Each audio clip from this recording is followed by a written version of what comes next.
कल से एसआईआर शुरू होने वाला है। তীব্র গণ আন্দোলন হবে। যারা বলছিল এসআইআর করলে হাত কেটে দেবো, পা ভেঙে দেবো, তাকে নিয়ে আমরা দিল্লি পর্যন্ত আমরা লড়াই করতে যাব। 250 সিট নিয়ে মমতা বন্দ্যোপাধ্যায় চতুর্থবারের জন্য মুখ্যমন্ত্রী হবেন। এসআইআর করলে ভূত সব ভেঙে যাবে। 1 কোটি নাম এসআইআর এ বাদ যাবে। পায়ের তলা থেকে মাটি সরে গিয়েছে। নমস্কার, সুপ্রভাত। খবর দিনভর নিয়ে আপনাদের সঙ্গে রয়েছে আমি জুনেলা। ভোটমুখী পশ্চিমবঙ্গে আজ থেকে এসআইআর ঘোষণা করে দিল নির্বাচন কমিশন। 9 ডিসেম্বর খসড়া ভোটার তালিকা প্রকাশ করবে কমিশন। এসআইআর এর কাজ শেষ হবে 31 জানুয়ারি। 7 ফেব্রুয়ারি চূড়ান্ত ভোটার তালিকা প্রকাশ।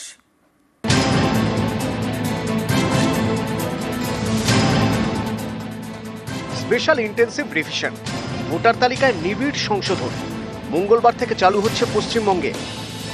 पिछले एसआईआर की मतदाता सूची से मैनुअल भी और तकनीकी तरीके से भी दोनों स्तरों पर मिलान का कार्य लगभग पूरा कर लिया गया है और इसके तैयारी के आधार पर अब चयनित राज्यों में एसआईआर का दूसरा चरण प्रारंभ किया जाएगा। याद रहे, एसआईआर का प्रमुख उद्देश्य है हर योग्य मतदाता को सूची में शामिल करना और अयोग्य को मतदाता सूची से हटाना। अब फेज 2 12 राज्यों में या संघ शासित प्रदेशों में आरंभ होने वाला है। নির্বাচন কমিশনের দাবি, কোনো বৈধ ভোটারের নাম যেন বাদ না যায় এবং একজনও অবৈধ ভোটার যেন ভোটার তালিকায় না থাকেন। माइग्रेशन के साथ साथ कई बार एक से जगह ज्यादा रजिस्टर होने वाले वोटर्स, डेथ होने के बाद भी उसका नाम न हटाया जाना, गलती से किसी भी विदेशी नागरिक का नाम मतदाता सूची में आ जाना, इन चारों कारणों की वजह से चुनाव आयोग ने निर्णय लिया कि पूरे देश में चरणबद्ध तरीके से एसआईआर कराया जाए। বুথ লেভেল অফিসাররা গণনা পত্র নিয়ে বাড়ি বাড়ি যাবেন। তথ্য পূরণ করতে হবে ভোটারদের। बीएलओज बूथ लेवल ऑफिसर्स एसआईआर की प्रमुख कड़ी होते हैं। कई बार एक बार जब बूथ लेवल ऑफिसर घर जाता है तो या तो कुछ मतदाता अवेलेबल नहीं होते या कहीं गए होते हैं, और या उनको मैचिंग या लिंकिंग करने में कोई समय लग रहा हो, तो ऐसे केस में बूथ लेवल ऑफिसर्स दूसरी बार भी जाएंगे और तीसरी बार भी जाएंगे। 3 बार हर बीएलओ हर घर जाएगा। পশ্চিমবঙ্গে শেষবার এসআইআর হয় 2002 সালে। কমিশনের বক্তব্য, সেই 2002 সালের ভোটার তালিকায় কারো নাম না থাকলেও চিন্তা নেই। সেবারের তালিকায় তাদের মা বাবার কারো নাম থাকলে সেটাই প্রামাণ্য নথি হিসেবে বিবেচনা করা হবে। আধার কার্ডকেও নথি হিসেবে গ্রহণ করা হবে। आधार नंबर बिहार में भी ऑप्शनल तरीके से चुनाव आयोग ने लिया था और इस बार भी आधार नंबर लिया जाएगा। आपका नाम नहीं है 2002, 3 या 4 की मतदाता सूची में, तो आप अपने फादर, मदर या जो भी उस श्रेणी के जो रिलेटिव्स हैं उनके डिटेल भर सकते हैं, तो उससे भी ये मैचिंग सरल हो जाती है। 28 অক্টোবর থেকে 3রা নভেম্বর পর্যন্ত বিএলওদের এসআইআর ট্রেনিং হবে। 4 নভেম্বর থেকে 4 ডিসেম্বর পর্যন্ত বাড়ি বাড়ি গিয়ে ভোটারদের তথ্য যাচাই করবেন বিএলওরা। 9 ডিসেম্বর খসড়া ভোটার তালিকা প্রকাশ করবে নির্বাচন কমিশন। ওই দিন থেকে 8 জানুয়ারি পর্যন্ত ভোটার লিস্ট নিয়ে অভিযোগ জানানো যাবে। 9 ডিসেম্বর থেকে 31 জানুয়ারি পর্যন্ত এসআইআর নোটিশের শুনানি হবে। পশ্চিমবঙ্গে 7 ফেব্রুয়ারি ভোটার লিস্টের চূড়ান্ত তালিকা প্রকাশ করবে কমিশন। এসআইআরে 11টি নথি নির্দিষ্ট করে দিয়েছে কমিশন। কেন্দ্রীয় সরকার, রাজ্য সরকার, পিএসইউ এর নিয়মিত কর্মচারী বা পেনশনভোগীদের পরিচয়পত্র, পেনশন পেমেন্ট অর্ডার। 1987 সালের 1 জুলাইয়ের আগে ভারত সরকার, স্থানীয় কর্তৃপক্ষ, ব্যাংক, ডাকঘর, এলআইসি, পিএসইউ এর যে কোনো নথি, বার্থ সার্টিফিকেট, পাসপোর্ট, স্বীকৃত বোর্ড, বিশ্ববিদ্যালয় থেকে মাধ্যমিক বা শিক্ষাগত যোগ্যতার শংসাপত্র, উপযুক্ত কর্তৃপক্ষের দেওয়া স্থায়ী বাসস্থানের শংসাপত্র, বনাঞ্চলের অধিকারের শংসাপত্র, উপযুক্ত কর্তৃপক্ষের দেওয়া ওবিসি, এসসি, এসটি বা অন্য জাতিগত শংসাপত্র, এনআরসি শংসাপত্র, রাজ্য স্থানীয় কর্তৃপক্ষের দেওয়া বংশপঞ্জিকা, জমি অথবা বাড়ির দলিল। সুপ্রিম কোর্টের নির্দেশ মতো এই তালিকায় আধার কার্ডকেও যুক্ত করা হয়েছে। आधार नंबर बिहार में भी ऑप्शनल तरीके से चुनाव आयोग ने लिया था और इस बार भी आधार नंबर लिया जाएगा। শুধু পশ্চিমবঙ্গ নয়, রাজ্য এবং কেন্দ্রশাসিত অঞ্চল মিলিয়ে মোট 12 জায়গায় মঙ্গলবার থেকে এসআইআর শুরু। নিউজ 18 বাংলা।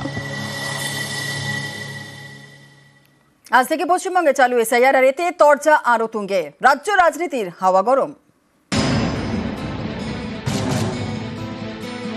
ভোটার তালিকায় বিশেষ নিবিড় সংশোধন মঙ্গলবার থেকে চালু পশ্চিমবঙ্গে। कल से एसआईआर शुरू होने वाला है। কমিশনের দাবি, কোনো যোগ্য ভোটারের নাম যাতে বাদ না যায় তার জন্য এসআইআর। বিরোধীদের দাবি, এসআইআর আসলে রাজনৈতিক উদ্দেশ্যে কমিশনকে কাজে লাগিয়ে বিজেপির চাল। 1 কোটি নাম এসআইআর এ বাদ যাবে। এসআইআর এর পরে কোনো গ্যাপ থাকবে না। 2024 39%, আমাদের 40% রিজার্ভ ওর ভুয়া ভোট, মৃত ভোট, বাংলাদেশি মুসলমানদের নাম বাদ যাওয়ার পরে কোনো গ্যাপ নেই। ওরা বিভ্রান্তি তৈরি করছে। বিজেপির প্ররোচনায় পা দেবেন না। জেনুইন ভোটার বাদ যাবেন কেন? যত এসআইআর, যা ভোটার তালিকা, সেই ভোটার তালিকার উপর দাঁড়িয়ে 250 সিট নিয়ে মমতা বন্দ্যোপাধ্যায় চতুর্থবারের জন্য মুখ্যমন্ত্রী হবেন। নভেম্বরে বিহারে বিধানসভা নির্বাচন, তার আগে সেখানে শুরু হয় এসআইআর। তখনই সুর চড়ায় বিজেপি বিরোধীরা। তাদের অভিযোগ, কমিশনকে কাজে লাগাচ্ছে বিজেপি যাতে বিরোধী ভোটারদের নাম বাদ দেওয়া যায়। এই তরজা চলছিলই। এরই মাঝে কমিশন জানিয়ে দেয়, বিহারের পরে পশ্চিমবঙ্গে এসআইআর হবে। এদিন হলো সেই ঘোষণা। এতে তরজা আরো তুঙ্গে উঠেছে।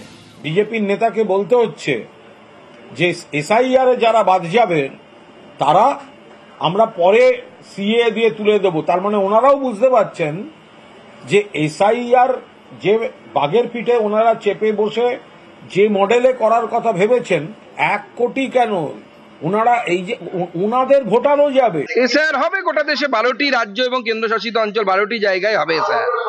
যেরকম এসআইআর হবে, যারা বলছিল এসআইআর করলে হাত কেটে দেবো, পা ভেঙে দেবো, আগুন ধরিয়ে দেবো, লন্ডভন্ড করে দেবো, তাদেরকে জিজ্ঞেস করুন তারা কিভাবে লন্ডভন্ড করবে। স্পেশাল ইন্টেন্সিভ রিভিশন, প্রথম থেকেই এর বিরোধিতায় সরব তৃণমূল, যার জবাব হিসেবে কমিশনের হাতিয়ার সংবিধান। जहां तक वेस्ट बंगाल की बात है, कोई भी गतिरोध नहीं है। संविधान के अंतर्गत सभी संवैधानिक संस्थाएं अपने अपने दायित्व का पालन करती हैं। राज्य की सरकारें भी अपने अपने दायित्व का पालन करेंगी। मतदाता सूची तैयार करने के लिए या मतदान कराने के लिए जिन भी चुनावी कर्मियों की आवश्यकता चुनाव आयोग को होगी, वो राज्य सरकार मुहैया करा के डेपुटेशन पर देने के लिए बाध्य है। कानून व्यवस्था की जो आपने बात की, वो राज्य सरकार की संवैधानिक जिम्मेदारी है। যদি উদ্দেশ্য দেখা যায় জেনুইন ভোটারদের কাউকে বাদ দেওয়া হচ্ছে, সেক্ষেত্রে কিন্তু 1 লক্ষ কর্মী সমর্থক নিয়ে গিয়ে দিল্লিতে নির্বাচন কমিশনের অফিস ঘেরাও হবে। এসআইআর ঘোষণার পরে এদিন হুগলিতে উল্লাস, বাজি ফাটায়, লাড্ডু বিলি করে পদ্ম শিবির।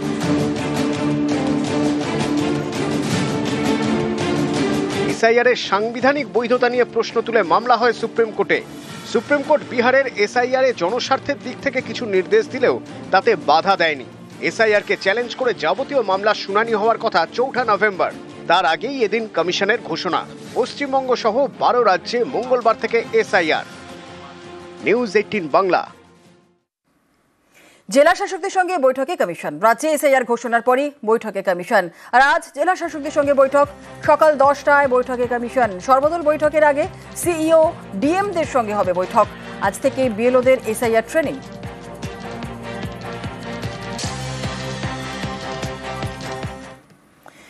এসআইআর ঘোষণার পর আজ সর্বদল বৈঠক। আজ সর্বদল বৈঠক ডাকলেন সিইও। প্রস্তুতি রাজ্যের মুখ্য নির্বাচনী আধিকারিকের দফতরে। এসআইআর ঘোষণার পর আজ সর্বদল বৈঠক। আজই সর্বদল বৈঠক ডাকলেন সিইও। প্রস্তুতি রাজ্যের মুখ্য নির্বাচনী আধিকারিকের দফতরে।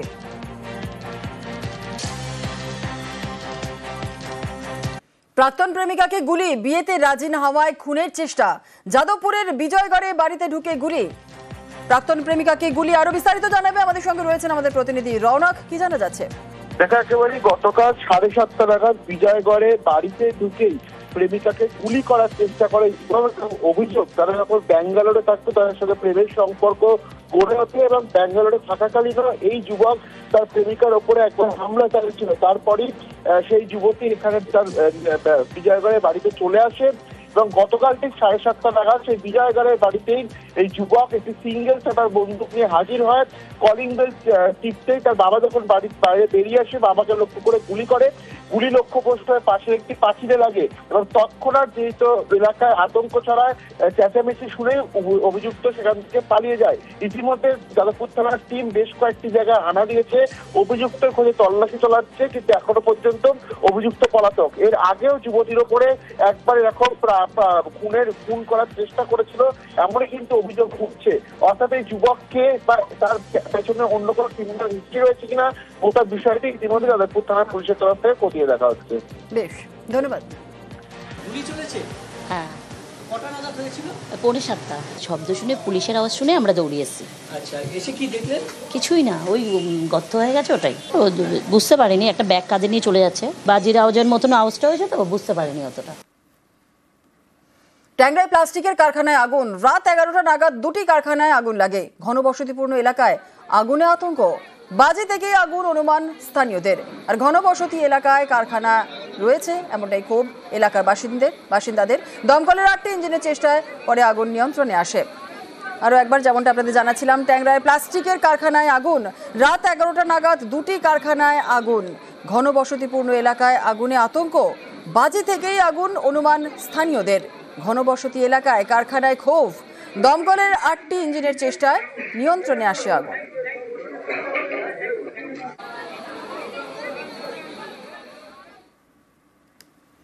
বাংলায় গেরুয়া ফতোয়া। ছট পুজোয় অন্ডালে মাছ মাংসের দোকান বন্ধ রাখতে হবে, এই ফতোয়া অবশ্য কেউই মানেননি। অন্য দিনের মতোই মাছ মাংসের দোকান খোলা হয়। দোকানদারদের পাশে দাঁড়ায় বিজেপি বিরোধীরা।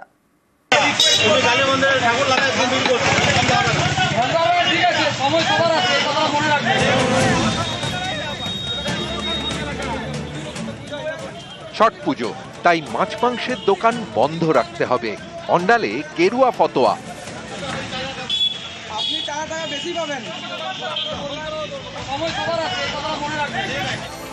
পশ্চিম বর্ধমানের অন্ডাল খনি অঞ্চল। এখানকার বেশিরভাগ বাসিন্দাই অবাঙালি। অনেকেই ছট পুজোয় মেতেছেন। এই ছট পুজোর সময় মাছ মাংসের দোকান বন্ধ রাখতে হবে বলে গেরুয়া ফতোয়া। এ নিয়ে জোর শোরগোল। এটা জবরদস্তি দোকান বন্ধ করা বা ইয়ে করার জন্য আমরা নেই। আমরা একটা রিকোয়েস্ট করলাম যে দেখুন, এই একটা যে পুজো, রাস্তা ধোয়া হয়, ঝাড় দেওয়া হয়, এবং সেই জায়গাতে যদি এরকম একটা মাংসর জল মানে কাটার জল বা মাছ মানে সেটা অপবিত্র যেন না হয়, তার চেষ্টার জন্যই তাকে দোকানগুলো তো বন্ধ করতে বলা হয়েছে। গেরুয়া ফতোয়া অবশ্য কেউই মানেননি।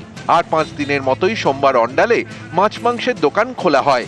দোকানদারদের পাশে দাঁড়ায় বিজেপি বিরোধী দলগুলি।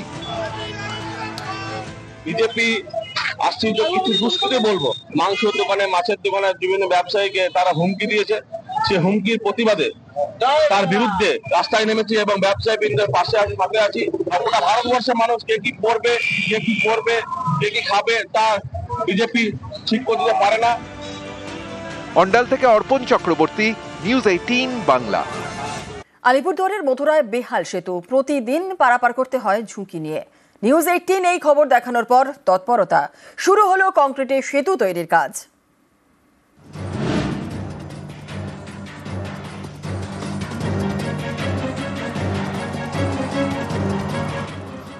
আলিপুরদুয়ার 1 নম্বর ব্লকের মথুরা গ্রাম পঞ্চায়েত।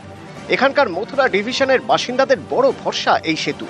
এমন একটি গুরুত্বপূর্ণ সেতুর কংক্রিটের কাঠামোয় জায়গায় জায়গায় বড় ফাটল। সেতুর যাতায়াতের রাস্তায় লোহার পাইপ বিছানো, সেই পাইপও ফাঁকা হয়ে গিয়েছে। নিউজ 18 বাংলায় এই খবর দেখানোর পর তৎপরতা। নতুন সেতু তৈরির জন্য 27 লক্ষ টাকা বরাদ্দ করে অনগ্রসর শ্রেণী কল্যাণ দপ্তর। এরপরেই শুরু হয় কাজ। নামানো হয়েছে আর্থ মুভার। এই যে বাড়ির পাশে আমাদের ব্রিজটা হইতেছে, এখন ব্রিজটা হইলে অনেক কিছু সুবিধা হবে। মনে করো আলিপুর যাওয়া, বাবুরহাট যাওয়া, হসপিটাল, এগুলা অসুবিধা হইতো। আইস হসপিটাল আছে সামনে, ব্রিজের জন্য যাইতে পারি না, জল উঠে বর্ষাকালে। এখন খুশি আপনারা? এখন খুশি, ব্রিজটা হইলে আমরা খুবই খুশি। নিউজ 18 বাংলায় এর আগে খবরে দেওয়া ছিল, তাদের সহযোগিতায় এবং আমরাও প্রচেষ্টা করছিলাম, তাই আজকে ব্রিজের কাজ শুরু হতে খুবই খুশি। তাই আমি নিউজ 18 বাংলাকে আমি ধন্যবাদ জানাই।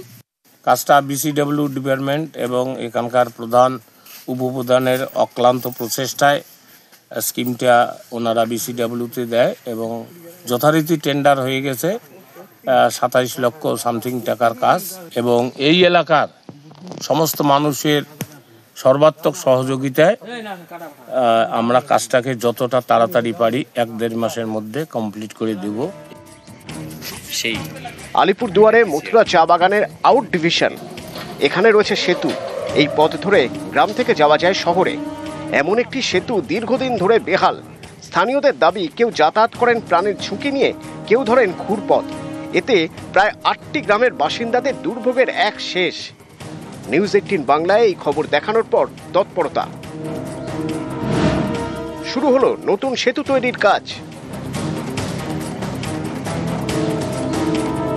আলিপুরদুয়ার থেকে রাজকুমার কর্মকার, নিউজ 18 বাংলা।